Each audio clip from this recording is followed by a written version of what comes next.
Tactics chess. I know I haven't posted a video in a while, and I'm sorry, but I definitely will post more frequently in the future. So today, I'm going to introduce you to the only opening you'll ever need to play as white, the simplest and most solid and best opening employed at the top level.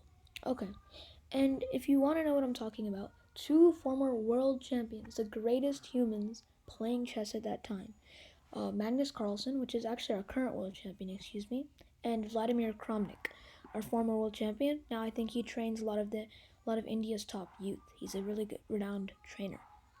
So, what is the London system? So instead of a normal move like pawn to e4, in the London system we play pawn to d4. So first of all, there's already a question. Why are you playing pawn to d4 when pawn to e4 is much more popular, especially at the amateur levels? Well, if we play pawn to e4, there's so many things that white can respond with. They can respond like this with g6, and I'll actually pull up the opening so you guys can see it right here. They can reply with g6, the modern defense. They can reply with the French defense. They can reply with the Scandinavian defense. They can reply with the Caro-Kann defense. They can reply with the Alekhines defense. And there's so many more popular moves, such as after e4, e5. There's so many variations, like after knight f6. Oh, sorry. It's a little bit of a mishap. Anyways, as I was saying, after knight f6, knight f3 and c6, I meant. There's going to be the Royal Lopez if you put your bishop right there. There'll be the Italian game if you put your bishop right there. And there's the Giochio Piano, the Ponziani, and so many things that can arise from it.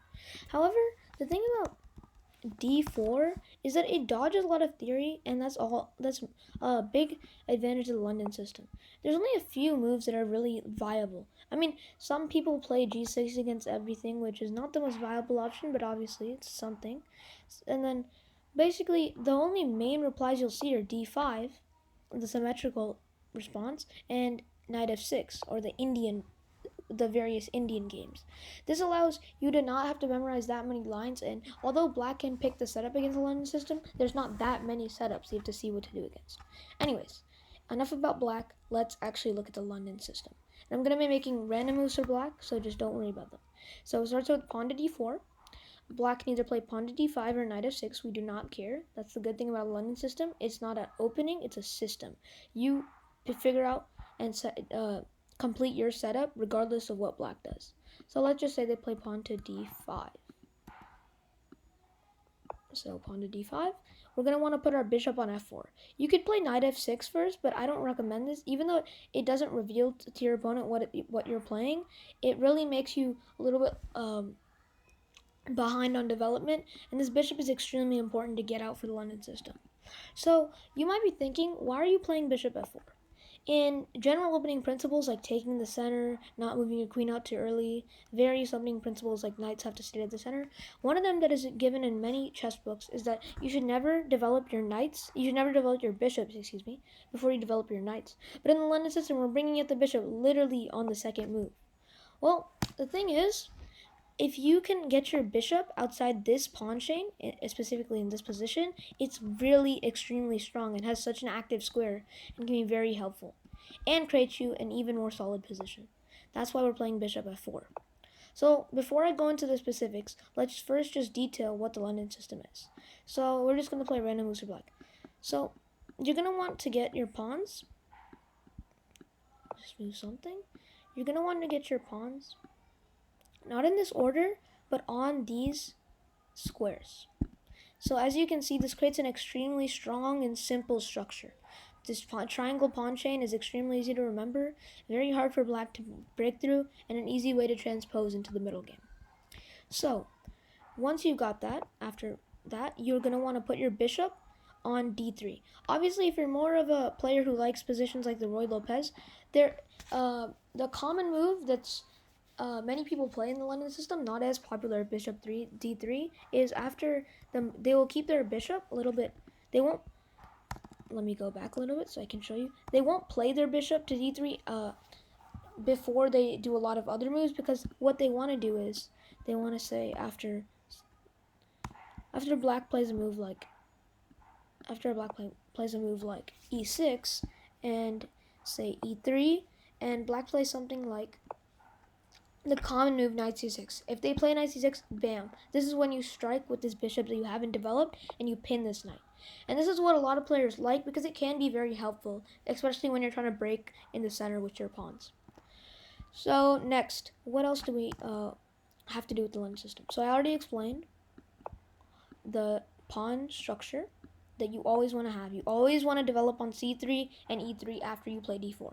Obviously, it doesn't matter much in the London system, the order of moves. It just matters that you're getting the moves down. So after black plays random moves, we're going to go with the d3 setup. You can obviously play different things. Then, just put a pawn move. You want to get your knight onto d2, especially this knight. It's a very active square, and as you can see, it's attacking these two important key squares in the center. And after ideas like queen d3, after ideas like queen d3, you have things like you can maneuver the knight here, and then you can attack on this weak f7 pawn. But that's obviously, weak c7 pawn after he castles queenside. That's a little bit more advanced, and it happen in a lot of games. But anyways, after say a random move for black, you're going to want to get your knight onto f3. As you can see, these are all very engine recommended moves because this setup is very solid, and that's why the engine likes it, and that's also why you should play it. So we'll just do a random move, just fianchetto the black's bishop, which doesn't really matter. You're going to want to play something like queen d2 or queen b3. It's not very detailed in this position because black's bishop is right here, but usually they'll develop their bishop somewhere into this range. I don't know if you guys can see it very well, but somewhere near here, near these squares. And after they do that, their queen side is extremely weak, especially this b7 pawn. So you're going to want to play a move like b3, queen b3, and attack on this weak b7 square. And obviously in a regular game, that would be a pawn, which black needs to defend. So you're kind of gaining a tempo in some way. So after something like queen b3, lastly, it depends on what black castles. If you're more of an aggressive player, you like attacking. If black castles short, you're going to want to castle long. Basically, the rule is if you're castling opposite sides, the game is going to be a little bit more risky and aggressive and attacking. But if you castle in the same side, it's going to be a little bit more solid and drawish. But obviously, a lot of people like solid positions because they're a little bit more positional and not tactical. And this can suit a lot of players' styles. I actually like to castle on the same side because it just allows for me to know that I'm pretty solid. And that's all what this London system is about. So once you castle, let's just, for example, castle long, you just want to see this general, just remember this general piece placement. You want your bishops you want your black bishop out of the pawn chain. You want your knight on f3 to support the center and to support any ideas where the bishops come here. And there's a general move that is a lot of times played. Let's just move this knight out of the way. We don't really care, but whenever something like the bishop is on this square, the black bishop, and it's attacking your black bishop, you're going to want to play a move like h2, or you're going to want to move it back. You're never going to want to take, okay? Because that ruins your structure and it helps his structure. Now that I've discussed all this, let's take a look at a game by a master to kind of re-solidify our concepts and see how you can move into the middle and end game with this opening. So let's play d4. I'll go with the d5 game because that's what's most popular, and the accelerated London system. This is actually called the Mason attack in Lichess's database, but on chess.com and almost everybody calls it the London system. If you're familiar with the if you're familiar with the Kale or Torre systems, this is extremely similar. You just get your black bishop out of the pawn chain and develop your pieces. Let's go with the game against Fabiano Caruana because these are both extremely high-rated players. 2,800 GMs, which is just crazy how good these people are. So let's just take a look at how Magnus plays it and how we need to play it. Okay, so we see bishop f4, just a standard London move, and we see a move like knight f6, extremely common, just supporting the center, because we still, not only like black, want to develop. So this is just a developing move for black, and it's supporting the center. So he plays e3 like I was talking about. You're gonna want to complete this pawn triangle on these simple squares. This is one of the main characteristics of the London, as I keep on repeating, because it kind of completes your structure and allows it to be very solid. So let's see what Magnus plays next. Caruana goes for a symmetrical setup with e6. This is very common as well. A lot of people will just continue with their opening preparation, like with the King's Indian and Queen's Indian, and that's the only caveat of the London system. You always have to play with black setup. They get to choose what to play against you in the London, but you're very solid, so you shouldn't be worrying about this at all. So then he develops the knight on f3, as I was saying. Many players go for knight bd2 before they play knight f3, and I mean either way, it really doesn't matter, as I've been saying. This is the advantage of the London system, is that it is a system.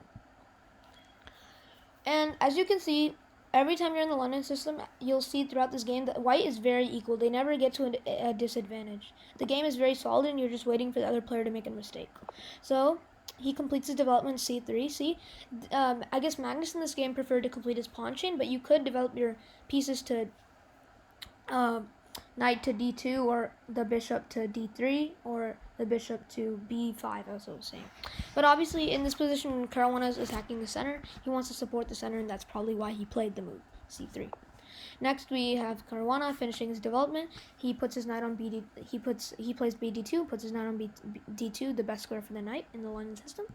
And Caruana plays a move which is extremely common. I was talking about. He's putting the bishop in the center, and he's just trying to attack our bishop. So exactly like I was saying, and what Magnus shows in this position, you're never going to want to take this bishop on black's d6 square. You're always going to move away, because that's better for your structure, and it allows, if you take, it allows black to take with the queen and get a strong attack. So Magnus plays it back, and as you can see, Caruana is not taking because he knows this wouldn't be good for him. So black castles, he's completely almost done with his development, just has to move his white bishop out, which is actually bad for black. As you can see, unless there's a couple pieces that are exchanged, this bishop is very blocked in. It only has one square, and this is not a very active square. This pawn is blocking it in, this other pawn is blocking it in, and it overall just does not have a good time. If you're familiar with the French or Caro-Kann setups, this is very similar bishop in this game. Oh, sorry. Excuse me. I will go back. I believe we're in a position after castles. So after castles, Magnus goes for the move that it's not as popular, and for beginners, I would definitely recommend to play bishop d3. But this is a move, and not only this is not pinning this knight in this situation, but just getting rid of this knight and having that pressure is good for black. So Caruana now takes after completing a couple more moves and allowing and waiting to see what Magnus was gonna play.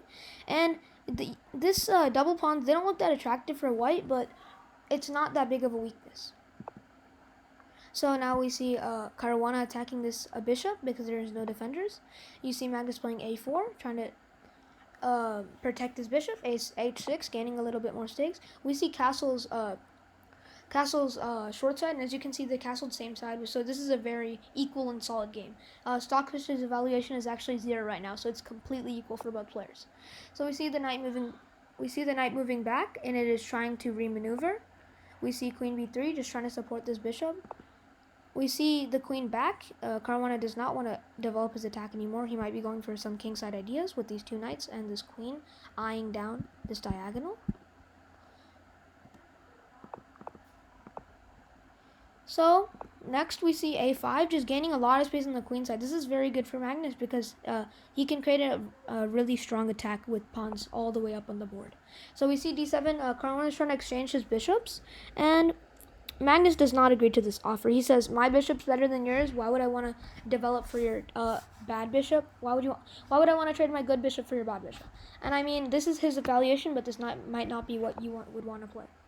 So next we have this move, just again remaneuvering the knights. Queen moves, simple stuff, cutting a battery. You see a pawn exchange, knight takes. Obviously doesn't want to take with other pieces.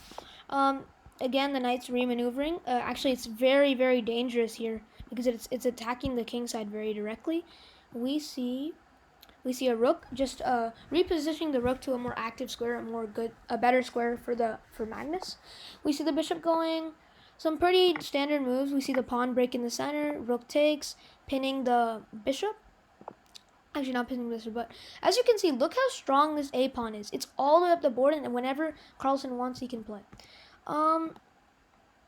D8 was actually not very good, and this is the first position where Carlsen actually has a very decisive advantage. It went from 0.4 to +1, so this is where Carlsen probably thought and he could see that he could convert this game. Knight c5. I don't think knight c5 was a good move. Actually, as you can see, Carlsen had a pretty good advantage. After playing knight c5, it went down again. So both players had an inaccuracy. Obviously, these are super GMs, so their inaccuracies won't be that bad, but still.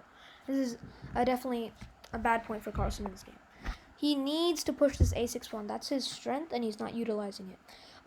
We see an attack on the rook. He just says, I want to kick your rook out. And Carlsen says, okay, and he brings his rook back. Then we have a little bit of remaneuvering by the minor pieces. He wants to attack this strong a5 pawn. So Magnus says, I don't care about your attack. You can take my pawn. I'll just take your bishop. So then they exchange minor pieces. They take back in the center. And right now, they takes, remaneuvering the minor pieces and pushing up the board. Carlsen trying to take an attack. He's creating a battery and just trying to promote this very vital c pawn. So Caruana needs to move his knight back, but he doesn't. He just takes the pawn. He says, I'm not worried about your attack. I have solid pawns.